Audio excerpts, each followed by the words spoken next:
السلام عليكم ورحمة الله. بودكاست نوايا من جديد، وهذه المرة مع شخصية اجتماعية إعلامية مهمة، شخصية متواجدة في كل مكان في المحافل الثقافية والاجتماعية والسياسية. اسم مشهور ومعروف جدا، الأستاذ وليد المدني. حياك الله. حياك الله دكتور. سعيد جدا أنه أنا أستضيف وليد المدني حقيقة. سعيد جدا يعني والله. ليش؟ حقيقة يعني تدري صار موعدنا أكثر من شهر يعني. نعم. سعيد جدا. الله يسلمك. اسألني ليش أنا سعيد؟ لأنه أولا أستاذ وليد المدني قامة إعلامية معروفة ومتواجدة.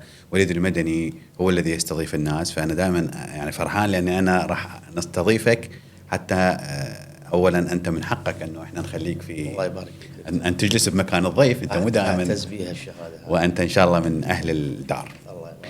الحديث مع وليد المدني بكل تأكيد يمتد لأكثر من جانب، الجانب الإعلامي أولا، الجانب الاجتماعي، الجوانب السياسية، جوانب كثيرة تخص مدينة تكريت، تخص هموم الناس. لأن وليد المدني مو بس إعلامي، حقيقة رجل متواصل مع الناس ويعمل على إيصال المساعدات لهم، وكثير من الملفات إن شاء الله نضيء لها بحديث من القلب إلى القلب. اسمح لي أن أبدأ بالبداية. إحنا كالإعلام المفهوم الكلاسيكي المعروف، المفهوم الوظيفي، يعني إنه الإعلامي هو الذي يعمل مثلا بمؤسسة إعلامية أو درس الإعلام، وحتى إذا ما درس يعمل بمؤسسة إعلامية، مقدم برنامج، عنده CV عملي وظيفي حقيقي. اليوم تطورت الدنيا، صار اكو موبايل، صار اكو بث مباشر، صار ممكن الواحد في غرفته ينزل موضوع، وصاروا الشباب يكتبون الإعلامي ويطلقون هذه التسمية على أنفسهم. فأنا بداية أسألك على من يصح إطلاق هذه التسمية، وكيف أنتم شلون تتداولوها وأنتم مجتمع الإعلام؟ دكتور، بداية بسم الله والصلاة والسلام على رسول الله. حقيقة اليوم أنا سعيد لهذا اللقاء مع جنابك، وحقيقة أنا من المتابعين لهذا البرنامج الشيق اللي أضاف لكثير من البرامج بصمة. اليوم دكتور تدري يعني الحداثة اللي طرقت عليها ليس فقط هي الفضائيات أو المؤسسات الإعلامية، بس اليوم أكو في شيء تطويري. يعني اليوم دكتور ياسين فرج ضاف بصمة للبصمات الموجودة في القنوات، أنه اليوم أكو هذا البرنامج المهم. فحقيقة سعيد اليوم مع جنابك دكتور. الله يسلمك. بالنسبة للموضوع اللي سألتني به دكتور، احنا حقيقة بدايات الفضائية تدري كانت فقيرة. احنا داومنا، أنا شخصيا داومت بالفضائية 5/11/2005، يعني احنا صار لنا 21 عام، احتفلنا ب 21 عام. هذا التاريخ دكتور، احنا كانت عندنا كرفانات ويعني يعني شيء بسيط. الآن من هذا المنطلق بدأ، طبعا هي وقت الاحتلال كل محافظة أو سووا قنوات كثيرة، منهم قناة صلاح الدين كانت الوحيدة. كانت أكو لها بصمة قوية جدا، يعني تدري احنا طلعنا من حرب واحتلال، وكانت قناة صلاح الدين من القنوات المتابعة لكثير من الأمور، منها اجتماعية وثقافية ورياضية وسياسية. تسألني عن هذا الوقت دكتور، اختلاف كبير جدا. يعني اليوم السوشيال ميديا والتيك توك وكثير من الأمور اجتازت هذه المرحلة، وما نعرف بعد عشرات السنين القادمة شنو راح يصير.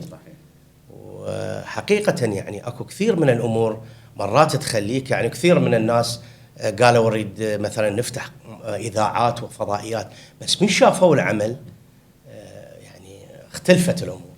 أما بالنسبة للتسمية دكتور، حقيقة يعني اليوم أنا كثير من الشباب والإعلاميين أحبهم لما يقدموه من أعمال رائدة، لكن نشوف هو اليوم خريج مثلا يعني إعلام وطلق على اسمه، ما صار له يعني مثلا هذا العام طلق اسمه الإعلامي دكتور. يعني حقيقة احنا دائما نستذكر بأستاذ إبراهيم مطلق الفرحان أبو معمر، تدري كان معنا، هو ابن أبو جيشي، كان يدق ربابة، صار له بالضبط 53 سنة بالإعلام.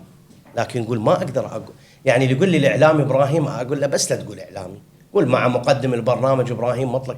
هذا يجي من باب مو يعني فقط ال يعني التواضع دكتور، وانما هذه الصحيح.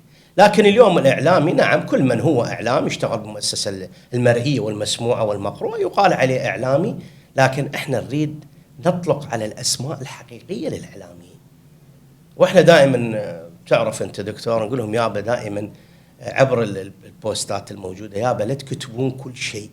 اليوم احنا بهذه المرحله نمر بمرحله يعني عصيبه دكتور. فاليوم كل واحد اذا يكتب فشي يعني كارثه. اليوم انا وياك هسه خلينا ننزل خبر نقول صارت القنينه مال الغاز ب70,000، شوف باكر تنقلب الدنيا. فهذه مسؤوليه، هو الاعلام مسؤوليه او صفه مسؤوليه يعني. فلذلك احنا دائما يعني ذاك اليوم ازمه، يعني ازمه مال بنزين، فاني نزلت خبر قلت اخوان ترى مو ازمه هي، احنا بدنا نسوي الازمه. دخل واحد من الاعلاميين قال استاذ وليد تعال شوف هسه انت تحكي يم هذا، زين انت اعلامي هدئ الشارع يا اخي، انت تعرف بالاعلام اذا تكتب انت مسؤول على هذا الشيء.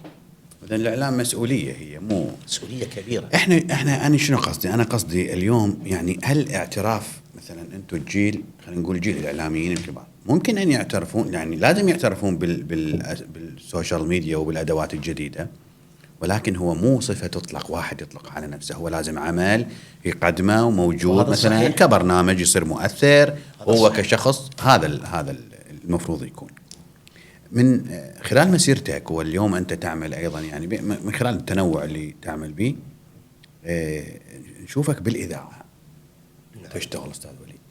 الاذاعه يعني اني كمتابع حقيقه وحطيت لك هذا السؤال، اريد اقول لك استاذ وليد انت ما تشعر بالتعب بالتكرار، انه انت يوميا بنفس الوقت لازم ملتزم وتحكي مع الناس وهموم الناس، يعني الموضوع هذا شلون الالتزام، شنو شغل الاذاعه، ونحن نعرف انه مو ياهل يجي ينجح بالاذاعه. صح دكتور. المقدم برامج التلفزيونيه ليس بالضروره ان يكون اذاعي.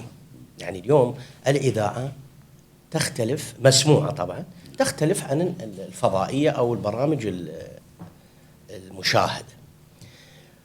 بالنسبه للاذاعه دكتور، احنا كانت عندنا اذاعه صلاح الدين اشتغلت بها في برامج كثيره، ايضا كانت يعني نحث الشارع بها، مثل ما كانت برامج البدايه يمكن انت ما تذكرها، كانت بالمتوسطه اللي هي مال احمد عدنان واحمد عدنان بكل صراحه، كانت تنطلق عندنا في تكريت. احمد عدنان زميلي بالدراسه. احمد عدنان تذكر يعني ولايه الدهيمه، الله يعطيهم الصحه والعافيه. زين زغرتني شويه، مو هالزغر. لا مو هالزغر. فدكتور يعني الاذاعه من بعدها طبعا انا قبل سنتين كان اقتراح من اذاعه الغد، وتدري اذاعه الغد فتيه وانتشرت ومحترمه، انتشرت رصينه وحلوه، فهي ايضا سوشيال ميديا واضافه بحقيقه انا دخلت بهذا برنامج من 10 لل11 فقط على صلاح الدين. طبعا هي مستمره من 11 ل 12 في الموصل ابو زيد، ومن 11 من 12 للوحده علي الصافي مكتب الانبار. معالجات كثيره دكتور بالنسبه للاذاعه. حقيقه تدري انت يوميا اكو تجدد، واني اخلي منهاج اني والاخ المدير، مثلا نتحدث عن الرعايه الاجتماعيه، عن قسم المعين المتفرغ، عن التعويضات اللي طال انتظارها بسبب نقص التموين او الموازنه. فلذلك يعني الاذاعه اكو نتائج يعني من خلال الطروحات اللي تطرحوها، يعني بالنسبه ايش قد تصير نتائج؟ يعني دكتور انا دائما اقول بالاذاعه، اقول لهم اخواني اليوم انا اخابر على استاذ ياسين، على دكتور ياسين مدير في دائره او في مكان معين، اذا احقق نسبه من عنده 2% اقول حققت نجاح. صحيح 2%، 2% ما لا شيء، لكن اكو يعني وكثير من الاخوان المسؤولين يخابرون يقول بدنا نسمعك تحكي علينا، نقول لهم انا ما احكي عليكم، بس انا اقول يابا انا متفق وياك بالليل انه تجاوبنا بكره حتى العالم تعرف انه اليوم اكو فلان موضوع نريد نعالجه، اما انت ما تجاوبه للمخرج صعبه. زين ضبط الخطاب، يعني انت دائما تتكلم وتحكي وتدري نوبات يفور دمك، تتفاعل مع ايش تحكي، هذه هم ربما اذا ما تضبط يعني طبعاً. يعني قصدي ايه يحتاج الى خزين معرفي، الى طريقه معينه. بس احنا دكتور دائما هذه نقطه مهمه، يعني بصلب الموضوع لازم أنت كمقدم برامج أو إذاعي أنت لازم تعرف شلون تخاطب باللغة الإعلامية. يعني مو أنت تقول له يعني السب، ما عندنا هذا الشيء. أكو عندنا لغة. يعني اليوم أقول لك يابا دكتور ياسين ابن عمي، يعني أنت متفقت أنا وياك وأنت مدير، ليش غالق التليفون؟ إذا راح نزعل عليك. هاي اللغة. ماني ما يعني ما لا طبعا، وانا متقصد اسالك هذا السؤال حتى يتعلم اللي يشاهدنا بكل تاكيد. المؤسسات الاعلاميه استاذ وليد، اذا اسالك كيف حال المؤسسات الاعلاميه، يعني احنا ليش نحسها بصلاح الدين فقيره؟ يعني مع احترامي للمسميات للمؤسسات، فضائية صلاح الدين، الاذاعات، كل شيء في صلاح الدين يخص الاعلام انا اعرف انه هو فقير. فقير بمعنى شنو؟ اولا فقير بمعنى التمويل ماكو قوي. صح. انتم عندكم افكار كومه وتقدموها عبر السنوات ومو كلها تندعم. نشوف فضائيه البارحه قبل اسبوعين تنشا تعبركم، يعني مع احترامي تعبركم مو كقامات، تعبركم كمشاهدات، وهذا لان اكو فلوس. صلاح الدين ليش ما قاعد تندعم؟ يعني ليش ما هذه المؤسسات تدعم بميزانيه الدوله بما؟ فهل تؤيدني يعني انه انا هذا الفقر موجود؟ احنا دكتور بالنسبه خل اتكلم حصريا على قناه صلاح الدين، لان انا صار لي 21 عام بها سنه. بالنسبه لقناه صلاح الدين، تدري قناه صلاح الدين ارقى شيء بها هي الخطاب المعتدل من البدايه. يعني انا كان عندي برنامج، شلون تعرف انت القناه مشاهده من تطلع مباشر من تطلع لايف. يعني كان عندي برنامج صحي التقي به اطباء. اليوم جاني دكتور ياسين اختصاص باطنيه، افتح المشروع نشرح، احضر قبل يوم. انا مو طبيب بس احضر شنو الباطنيه شنو الامراض. من ينفتح اللايف دكتور من بغداد الى البصره اتصالات ما لحق، يعني بخلص ساعه تلفزيونيه وبعدك اتصالات. فالخطاب مالها كان معتدل. لكن شنو المشكله دكتور؟ اليوم قناه صلاح الدين تدري هو اللي مالك شخصي، يعني مو تابع للدوله، ما تم دعمها قوي، ما دعمت هذه القناه. ولذلك بعد احداث 2000 وتدري انت يعني هم دخلوا علينا واستشهدوا معنا 5 رحمهم الله يرحمهم. بعد حادث 2013 بعد يعني تدري شويه زعزعت الكثير من الحاله النفسيه، فاختلفت القناه. والا قناه صلاح الدين لحد هذه الساعه هي يعني يسالوني انا باللايف يقولوا لي برنامجك وين؟ بين الناس مدى يطلع؟ اقول لهم ده يطلع والله يوم الخميس. وبس تدري من صارت اتش دي برا حكيتها انا باللقاء مال احد الشياب، قال ما دا نشوفه. قلت له مو هذا الستلايت مالك قديم، احنا سويناه اتش دي، لازم تشتري واحد جديد. فهذه الناس على البساطه ما تعرف، فاختلفت الموازين. والا هي دكتور مثل ما تفضلت قناه فقيره، واني هسه لو رايحه لغير قناه تختلف الامور. بس انا بقيتها. زين الحلول برايك يعني ما هي الحلول انت تقدمها كاعلامي مخضرم وموجود؟ اني رساله هذه، يعني قصدي الا دعم حكومي ماكو في آلية اخرى. هسه عندنا مستثمرين طلعوا رجال اعمال اسماء مهمه دكتور. خلي اني رساله اقدمها من خلال هذا البرنامج الطيب. دعوتين. الدعوه الاولى الى كل من يعني للسيد محافظ صلاح الدين الجديد انه هو رب العائله، والى المستثمرين اصدقائنا واخواننا كلهم، هذه القناه تخدم هذه المحافظه. اليوم صح السوشيال ميديا بس مو مثل القناه دكتور. قناه بيها ميزه خاصه. اليوم ليش القناه الفلانيه نشوف استدراجها؟ اليوم اكو واحده من القنوات عندها 105 مراسل، 105 مراسل حتى في دول العالم. لكن احنا نفتقر هذا الشيء بسبب الدعم المالي. وهي حتى استثماريا ترى ناجحه، مشروع ناجح، بس ما اعرف ليش مستثمرين ما قاعد يتوجهون هذا التوجه. بعدين دكتور اكو نقطه مهمه حتى تكون في يعني انت قبل احداث 2014 يعني كان القمر طبعا المجمع المصري كان القمر سنويا ياخذون من عندنا 25 دفتر، يعني 250 ألف دولار. بينما هسه عن طريق القمر الرسيفر مالنا بالكويت شهريا هو 90 أو دفتر. وين تغيرت؟ تغيرت فلذلك يعني هذه دعوة احنا من خلال البرنامج لكل المستثمرين ان شاء الله نتمنى حقيقه ان يكون هناك اهتمام بهذا الملف، مثل ما كل مره نداعي بالملف الثقافي والاعلامي، نعم، هي مرتبطه أكيد. واحد بالاخر. من خلال عملك، يعني انا اسمع نوبات، اقول استاذ وليد المدني قد ما تسمع شكاوي وتسمع هموم الناس تعقيد، يعني تاثيرها على نفسيتك، تعقيد. تاثيرها عليك كعائلة. هذه نقطة مهمة. إيه. احنا اليوم ببرنامج مفتوح. اكيد يعني دكتور تدري، يعني كلكم اصدقائي تعرفون بالحالة اللي مريت بها. نعم. يعني ام عبد الله توفى رحمه الله، انا ايضا ويرحم والدك، وتزوجنا وصاروا عندي اطفال. الاختناق اللي دامر بيه دكتور، من تجي على البيت انت شوي تريد ترتاح، راح يشوف هم اطفال وضجه، يعني امراه وزوجه وتريد وكذا، راح يصير عندك انفجار. ليش دكتور؟ اني انقهر من اسمع اليوم ابسط شيء، واحد ابو مريم بن نعمه يتصل بي يوم ما عنده كل شيء، خلاص عنده طفله اشوفها دائما يجيبها وياها يعني تحضني وتبوسني، ما عندها كل شيء. جهزناها ملابس مال مدرسه وما عنده، يعني خلاص ما عنده، يعني لو الالف الحاء الحمد الصفر ما عنده. فمن تجي هذا تفكر بيه بالبيت، حتى اكل ما تقدر تاكل دكتور. فهذا انت كيف اذا كل العوائل. ذلك يعني اكو حاله، يعني نتمنى ان شاء الله انه هذا الضغط النفسي يرفع علينا بحلول السنوات والايام الجايه ان شاء الله، يفرج علينا. يعني أنا حقيقة يعني إحنا هذا الموضوع جزء مؤلم شوية بس نتحدث به، يعني فقد زوجتكم عبد الله رحمه الله. هنا. ويعني هذا أكيد مرحلة فاصلة بحياتك، وإحنا نعرف أنت إنسان يعني عندك بالأسرة أجواء حلوة، الحمد لله، وربيت وكبرت، الله يحفظهم ويحفظ لك الصغار ويحفظ لك زوجتك الثانية يا رب.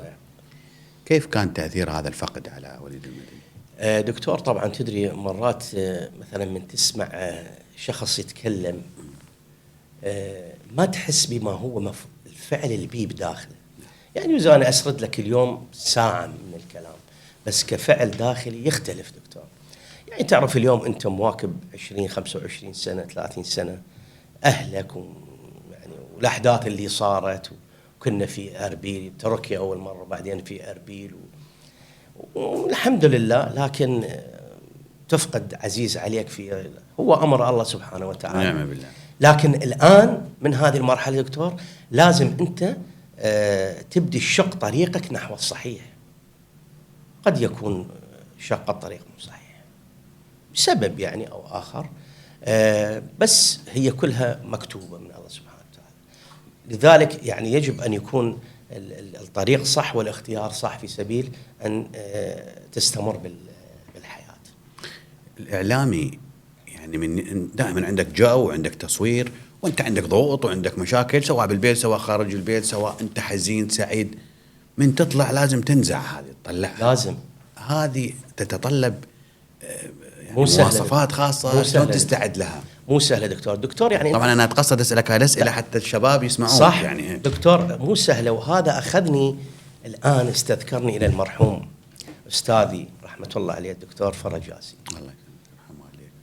دكتور فرج ياسين أول ما بدأنا في اتحاد الأدباء، وأنا كنت مو معاهم بالأدباء، لكن الجريدة اللي فتحت بالجنسية طونا غرفة، وكان المرحوم أين فقدناه قبل كم يوم أستاذ عاصم. الله يرحمه أستاذ عاصم.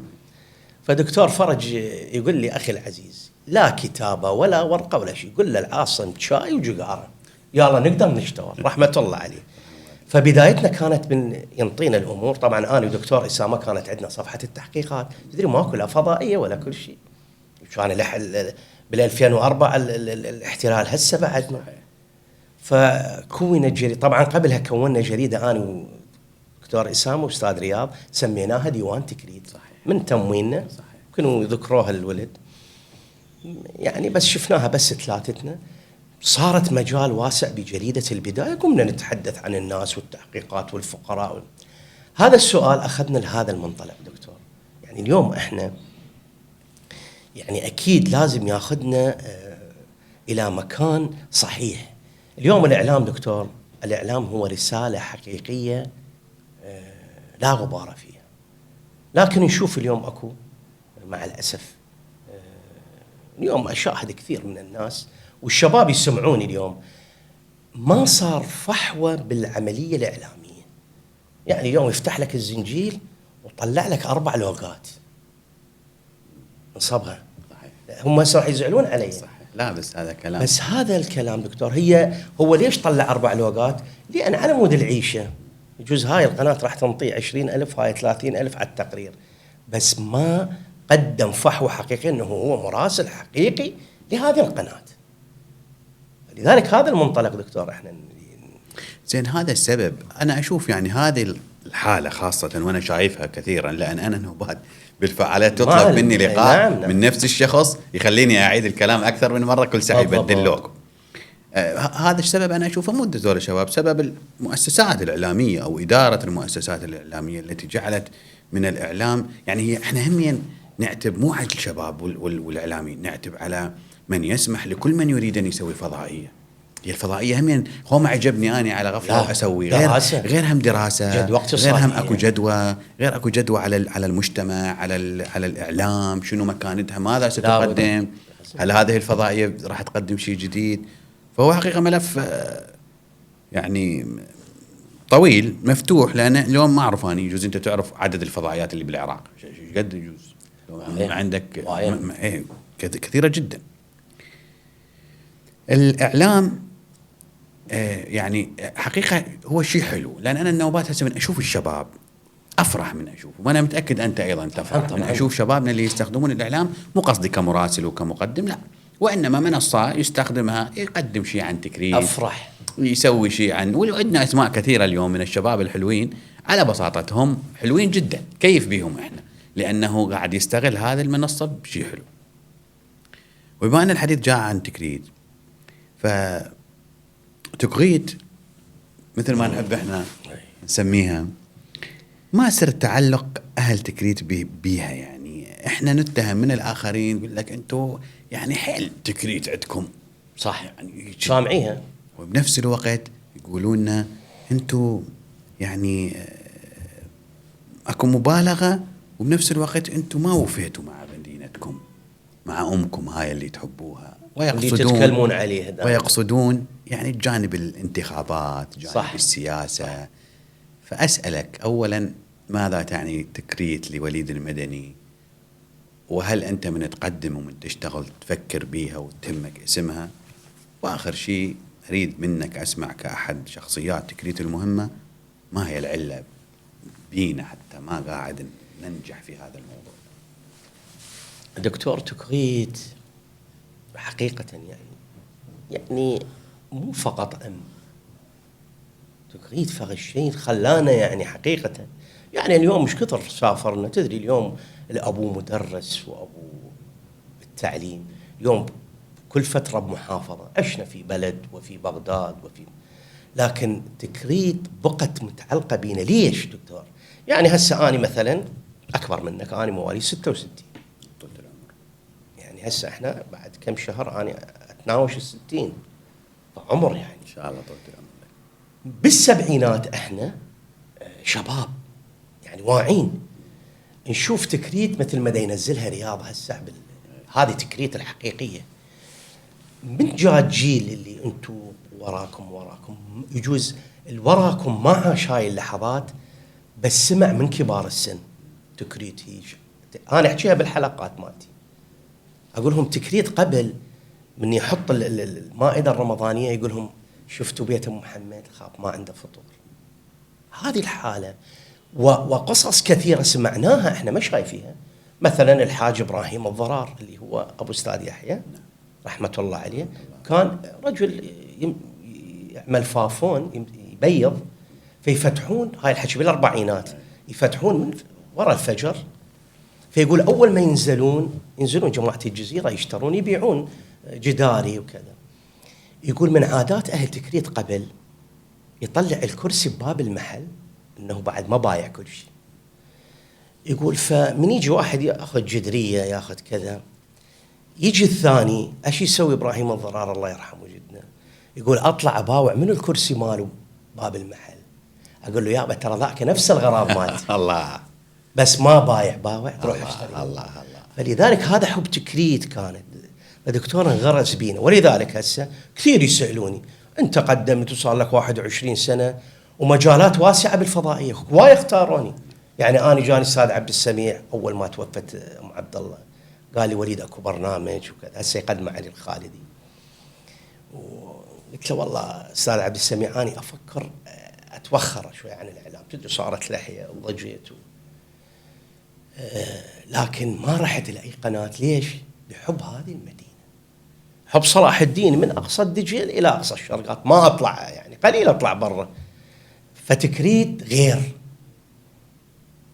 ما أني أتكلم لك دكتور عن الإحساس البيئة هسه غير ما أنا دا أتكلم، لأن دكتور تكريت عشناها. ولذلك هسه هذه أنا شطرين هذا السؤال. الشطر السياسي دكتور ما تقدر أنت تدخل بيه تقول لي وليد ليش ما انتخبت ياسين فرج أو انتخبت أوز. أقول لك دكتور هذه شطر وهذه شطر. موضوع القضايا السياسية تختلف.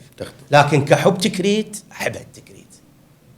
يعني أنت تؤيد أنه أهل تكريت يحبوها، ولكن هذا موضوع السياسي موضوع اتفاق وموضوع مال وعشناه احنا دكتور كإعلام يعني. نعم. يعني أنا أنت عيد هسه اكتب وليد المدني على اليوتيوب أثناء المباشر للانتخابات، يا أخوان وينكم أهل تكريت ساعة 2 أخوي اقعدوا من النوم بالمباشر. بس هذه قضية وهذه قضية. أحسنت. حلو. أنا هذا الجواب حبيته. ليش؟ لأنه إحنا نسأل أيضا هذا السؤال ونقول لهم إنه أنت مو تقيس لي حبي لمدينتي وتعلقي بها واعتزازي باسمها على موضوع قد نكون ما مقتنعين، قد نكون باختلاف هذا الموضوع. أبد. هو مو قياس لأننا نكون زينين أو لأننا نكون نحب مدينتنا. نعم. هو مو قياس. نعم نحن نأمل في كل مرة إنه يطلع أحد شخصياتنا الحلوة، لأنه نثق بولدنا وبرجالنا وبنسائنا. وربما الحظ ما قاعد يوفقنا، ولكن هو مو قياس. وهذا الجواب بارك الله بك. الله يبارك أستاذ وليد. هل بعد هذه المسيرة أستاذ وليد، وأنت قبل الإعلام أصلا كنت في سلك آخر وفي عمل آخر، وهذا يحسب لك إنه أنا أيضا دكتور أسامة محمد صادق ذاك اليوم وهي بها أساسيات دكتور. هو تدري إحنا يعني من قبل كنا نعمل في المسرح. حلو. وكان يعني أنا ليش استدراج للكلام ما جاوبتك إنه ضعفت الأمور الإعلامية والفنية في صلاح الدين. كانت أرقى ويعني في قمم الجبال الإعلام في صلاح الدين والأمور الفنية. رحمة الله على فؤاد، أستاذ فؤاد خطاب، سعد دحام، هارون الطاهة، أبو عبير، من القامات. يعني من انفتحت قاعة تكريت أنت اشتغلت مسرح يعني؟ نعم مسرح. جاء سنة؟ اشتغلنا من 81 إلى 86. حلو. يعني مسرح ودكتور أسامة وشخصيات كثيرة. يعني دكتور من فتحت القاعة كانت أرقى قاعة في العراق، اللي هي تقصد هسه اللي مسحت وصارت محلات. هذه القاعة دكتور حتى جابوا لها مختص إنارة رحمة الله عليه الأستاذ حسن الوحش توفى. فيعني أستاذ فؤاد يعمل إنه من تفوت بالصالة تشوف الصور مال المسرحية، يعني شلون بغداد هاي قدمنا مسرحيات حتى في خارج المحافظة. فكان الإعلام هذا أضبط، يعني أكو كان دعم، كان المحافظ يدعم، المسؤولين يدعموها. فكانت من أرقى شيء. لكن طبعا مو هسه أنا أحكي لك هذا، أحكي لك بالستينات أكو شخصيات يمثلون في نموذجية تكريت وأنت تعرف. صحيح. هذا كان الإعلام في تكريت وصلاح الدين. مرور الأيام مع الأسف ضعفت عندنا هذه الحالة، وكنا نعاني دكتور بالفرق إنه ما نجيب بنية. منين نجيب بنية؟ ماكو بنية، صعبة. فنروح نجيب من غير مكانات في سبيل أن يطلعون ويانا في المسرح أو في الفرقة الفنية. ممتاز. حلو. وأنا قصدي أكو أساس وخلاف. فأنت دا أقول لك أكو أساس. لذلك أني حقيقة طبعا وأني ردت أكمل بجامعة النهرين، بس للظروف اللي حاطت بينا ورجينا من بغداد ما كملت وما رحت الجامعة تكريت. فصارت العملية مالتي مثل ما كنت أني أعزف أورج أرقى عازف بصلاح الدين، هو سماعي معلومة أول مرة. لا نوطة، ويدرون ربع دكتور أسامة، لا نوطة ولا كل شيء، سماعي. صارت عندي عملية الإعلام عملية نشاطية هذا إذن هذا إذن يعني هي مواهب موجودة موجودة.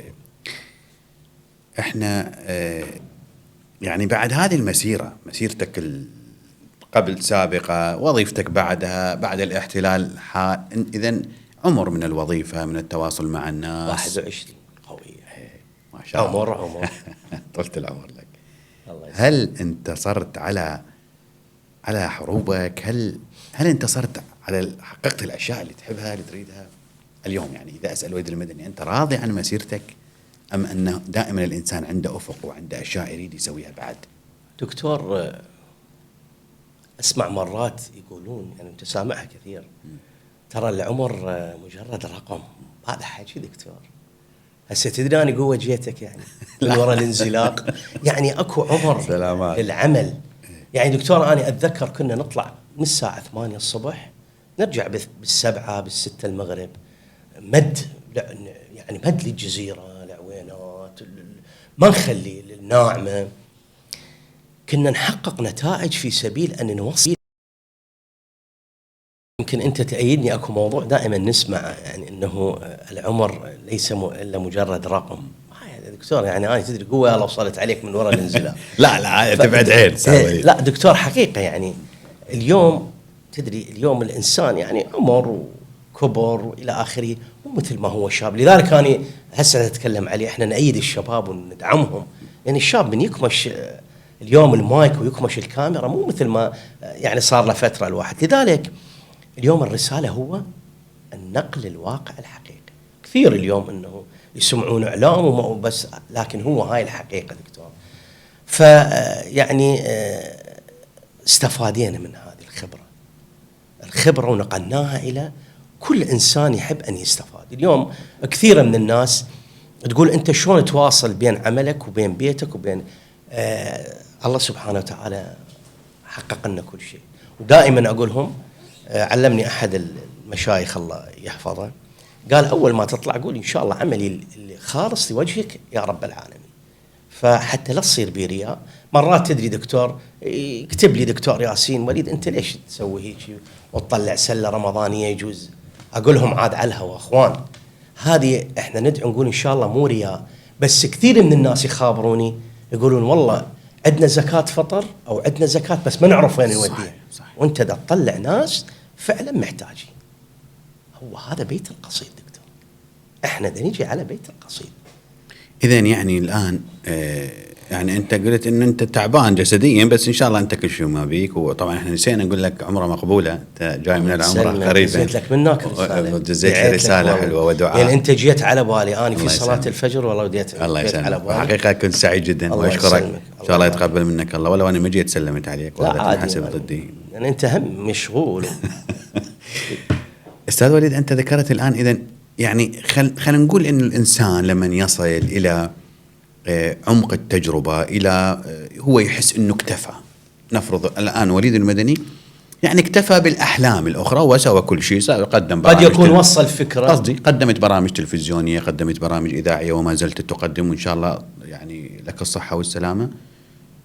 الآن أنا أشوف تبدي مرحلة إذا أنت ما حاب تروح مثلا على قناة أخرى على صح. مكان آخر، الآن أنت تنصح الشباب، تعين الشباب، تدرب، تعلم، توصل. هذا اللي أريده. ومن خلال هذا أريد أعرف رأيك وماذا تقدم للشباب، وأريد تقول لي منو الأسماء اللي تعجبك اليوم من شبابنا الموجودين. والله دكتور اليوم هذه الفكرة أنا في بالي حقيقة. يعني اليوم تدري نتيجة الخبرة والأيام، اليوم إذا هسه أسرد لك القصص يمكن ألف لك 10 كتب. وإذا أشوف أخذك هسه بعد البرنامج للبيت وافتح لك الديلاب تشاهد 1100 كاسيت ميني ديفي، وأكو بيها محولها سيدي. هذا الميني ديفي من قدمت أول حلقة لبرنامج كانت اسمها هموم مواطن، خذتها من ليث زميلنا ليث الله يذكره بالخير، الصحة والعافية. نعم. وبعدين صار هموم الناس، بعدين صار هو هموم مواطن، بعدين صار خليك ويانا، واخر شيء صار بين الناس العبوا بين. رحت 2 مع قناة سامرة سميناها مع الناس، لأن تدري ما يصير نفس الاسم، لكن هي الفحوى وحدة، انه مساعدة الفقراء. فمن ذاك الوقت دكتور شفنا ايام وشفنا تعب وشفنا سهر. هذه الفكره نقدر ننقلها لكل احبابنا واعلامينا اللي هسه صاروا. وحقيقه كثير من الشباب اني يعجبوني، يعني كثير، ما خاف اقول على واحد ويزعلون الباقي. طبعا تعدد الناس ما هل يجون يعني والله كثير اشوفهم فعلا اعلاميين. اكو مو اعلاميين. يعني هسه اليوم انا يعجبني ضرغام، الرجال على بساطته يلتقي. اليوم التقي بدكتور ياسين ضاري جيراني، فعلا ضاري الخميس. على بساطته يقدم هاي الفكره. فكثير من الاخوان، يعني عندنا مهيمن يقدم شكو حدث، عندنا اوس، كثير من احبابنا يعني حقيقه شباب واعي يقدر يوصل الفكره. أنا مرات أشوف إنه نحتاج مثلا لقاءات تصير أو دورة تعريفية حتى لو مجانية وإحنا مستعدين نسويها. يعني هذه أحسن فكرة. يجي وليد المدني ويجون دول الشباب بالضبط. ويسمعون تجربة وليد المدني، نصائح من وليد المدني. بالضبط. لأن حقيقة إحنا نعرف إنه الشباب المندفع الجديد يجوز يخاف من الكاميرا شوية، عنده ارتباك، يتعلم أبجديات الحوار، أبجديات التقرير الصحفي، شلون يتعامل مع الكاميرا، شلون يعني يروح الخوف من داخله. والموضوع الآن صار مو موضوع دراسة، هو موضوع امتهان، موضوع مهارة. يعني كثير دكتور هسه أجيب لك، وأنا ذكرت لك قبل دخلنا على الاستوديو، قلت لك دكتور سعد، الرجل سعد المشهداني، من التقيت به قلت له دكتور شبيك شو بعد؟ قال يا أخي هذه ترعب الكاميرا، فعلا ترعب. تحياتنا له طبعا، فقلت له اختصاص واستاذ. قلت له دكتور ليس يعني هو نعم مطلوب العملي والنظري، لكن العملي يعني اليوم انت تشوفه على دخلت على الاستوديو بالعام 2008 او 9، شفت بالاستوديو مال كلية الآداب قسم الإعلام شخص دا يحكي، والآن هو يشاهدني ويسمعني. باوعت عليه قلت له شو اسمك؟ قال الآن أستاذ اسمي راح من اسمي، يعني راح من هسه الآن بالشرقية. أنس البدري. أنس البدري. قلت له أنس عندك أنت لباقة وعندك يعني لقف للكلمة، أنت إن شاء الله مستقبلك كبير. ونجح فعلا، نجاز سامرة وصار مذيع عندنا. قلت له بعد، وفعلا نجح هسه أنس بالشرقية والرجل ناجح. لذلك دكتور أنت من تشوف الشخص متابع هذه الأمور وسبع بمهارته وكيف يتعامل مع الكاميرا، ليس فقط هي الدراسة. إذا يعني العملي هو مهم جدا. شلون تشوف انعكاس الأوضاع السياسية، يعني إذا شيء زينة وإذا هي سيئة، على العمل الإعلامي، يعني على الإعلام؟ هل تنعكس؟ هل أنتم تتأثرون بالموضوع؟ يعني إذا الجماعة متفقين أنتم تتأثرون، إذا مختلفين تتأثرون؟ دكتور هذا سؤال يعني مو بس مهم، هنا هذه النقطة مهمة جدا. يجب العمل في هذه النقطة بحذر. ليش؟ اليوم أنت لازم، يعني أنا صار تقريبا منهاج أسبوع كامل إذا سمعتني بالإذاعة أصيح أخوان أدعو من الله سبحانه وتعالى أن يرفع عنا هاي الغمة. ليش؟ لازم أنت الآن حتى لو يعني هسه إذا نسمع الأحداث إحنا ما لنا علاقة، انضرب مطار بغداد وانضرب كذا، ما لنا علاقة بالموضوع. هسه قبل ما جيتك انضرب مطار بغداد،